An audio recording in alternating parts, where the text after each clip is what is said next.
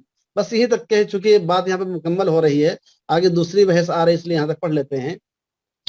آسان ہے. علامہ شمس الدین محمد بن سلیمان جو کہ ابن کمال پاشا کے نام سے مشہور ہیں، سمجھ رہے ہیں، ابن کمال پاشا کے نام سے مشہور ہیں، انہوں نے فرمایا ہے اپنے بعض رسائل میں، کیا فرمایا ہے؟ لا بد للمفتی المقلد، مفتی مقلد کے لیے ضروری ہے ان یعلم حال من یفتی بقولہ، کہ اس شخص کے حالات سے واقف ہو جس کے قول پر وہ فتویٰ دے رہا ہے. مفتی مقلد کے لیے ضروری ہے کہ اس کے حالات سے واقف ہو جس کے قول پر وہ فتویٰ دے رہا ہے. اور حالات سے واقف ہونے کا مطلب کیا ہے؟ وَلَا نَعْنِ بِذَالِكَ، اس کے حالات سے واقف ہونے کا مطلب یہ نہیں ہے معرفتہ بسمہ، کہ جناب والا کا نام جانتا ہو، اس کا نسب جانتا ہو، اور کس شہر سے اس کا تعلق ہے وہ جانتا ہو. اذ لا یسمن ذلک ولا یغنی، اس لیے کہ اس سے کوئی فائدہ حاصل ہونے والا نہیں ہے. فلاں کا نام کیا، اس کا نسب کیا ہے، کس خاندان سے تعلق رکھتا ہے، کہاں کا رہنے والا ہے، یہ جاننے سے کوئی مطلب نہیں ہوتا ہے. بل معرفتہ فی الروایہ، بلکہ روایت کے سلسلے میں اس کی جانکاری کیا، اس کو جانتا ہو. وَدَرَجَتَهُ فِي الدِّرَایَہ، اور فقاہت میں اس کا مقام کتنا اونچا ہے یہ جانتا ہو. وَطَبَقَتُهُ مِن طَبَقَاتِ الْفُقَہَاء، اور فقہا کے جو طبقات ہیں ان میں سے کس طبقے سے اس کا تعلق ہے یہ جانتا ہو. یہ چیزیں جاننے کے بعد پھر اس کے قول پر فتویٰ دے گا. لِيَكُونَ عَلَى بَصِيرَةٍ وَافِيَةٍ فِي التَّمْيِيزِ بَيْنَ الْقَائِلَيْنِ الْمُتَخَالِفَيْنِ، تاکہ مفتی مکمل طور سے بصیرت پر ہو دو مخالف اقوال والے علماء کے درمیان تمیز کرنے میں. وَقُدْرَةٍ كَافِيَةٍ فِي التَّرْجِيحِ بَيْنَ الْقَوْلِ الْمُتَعَارِضَيْنِ، اور دو متعارض اقوال کے درمیان ترجیح دینے پر مکمل اس کو قدرت حاصل ہو. سمجھ رہے ہیں؟ یہ ضروری ہے. تو علامہ قاضی بن قلبغہ نے بہت اہم بات لکھی ہے کہ اگر آپ کسی کے فتوے پر عمل کرنا چاہتے ہیں یا کسی کے قول پر فتویٰ دینا چاہتے ہیں تو اس کی علمی لیاقت سے، اس کی روایت سے، اس کے فقاہت کے مقام سے، اور کس درجے کے علماء میں اس کا شمار ہوتا ہے، اس کو جاننا ضروری ہے. تب جا کے اس کے قول پر آپ فتویٰ دیں. یوں ہی ہر شخص کے قول پر فتویٰ آپ دے دیں گے تو درست نہیں. ابھی کسی صاحب نے تمرین فتاوی میں لکھ دیا کہ ہمارے استاد زبیر ندوی صاحب نے بتایا. ارے بھائی، آپ فتویٰ لکھ رہے ہیں، تمرین فتاوی کام کر رہے ہیں، اس میں ہمارا حوالہ چلے گا ہی نہیں. سمجھ رہے ہیں؟ ہم لوگ تو ابھی کل کے بچے ہیں، ہم لوگوں کا شعور ابھی اتنا پختہ نہیں ہے، سمجھ رہے، علم بھی اتنا پختہ نہیں ہے، تو ہمارا حوالہ نہیں چلے گا. آپ معتبر مفتیان کرام کے حوالے سے بات کریں گے، ان کی کتابوں کا حوالہ دیں گے، تب چلے گا. بات سمجھ آئی کہ نہیں آئی؟ تو یہ بات انہوں نے لکھی ہے. اب اس میں دو باتیں خالی بتانی بس. ایک تو علامہ شمس الدین محمد بن سلیمان ابن کمال پاشا. تو ابن کمال پاشا کا نام محمد نہیں بلکہ احمد ہے. سمجھ رہے ہیں؟ کیا ہے؟ محمد بن سلیمان نہیں بلکہ اس کو لکھ لیجیے احمد بن سلیمان ہونا چاہیے. کیا ہونا چاہیے؟ احمد بن سلیمان ہونا چاہیے، ان کا نام محمد نہیں ہے. ٹھیک ہے، ایک بات ہو گئی. نظم میں اشارہ بتا دیجئے، نظم میں اشارہ کہاں ہے بھی؟ اور فی بعض رسائلہ، اس رسالے کا نام کیا ہے؟ اس رسالے کا نام لکھ لیجئے. فی بعض رسائل سے کون سا رسالہ مراد ہے؟ رسالۃ وقف البنات. رسالۃ وقف البنات یعنی لڑکیوں کو اگر کوئی آدمی کوئی سامان وقف کرتا ہے، کوئی جائیداد وقف کرتا ہے تو اس کا حکم کیا ہوگا؟ اس سلسلے میں قاسم نے قطلبغہ نے پورا رسالہ لکھا ہے، اس میں یہ بات نقل کی ہے.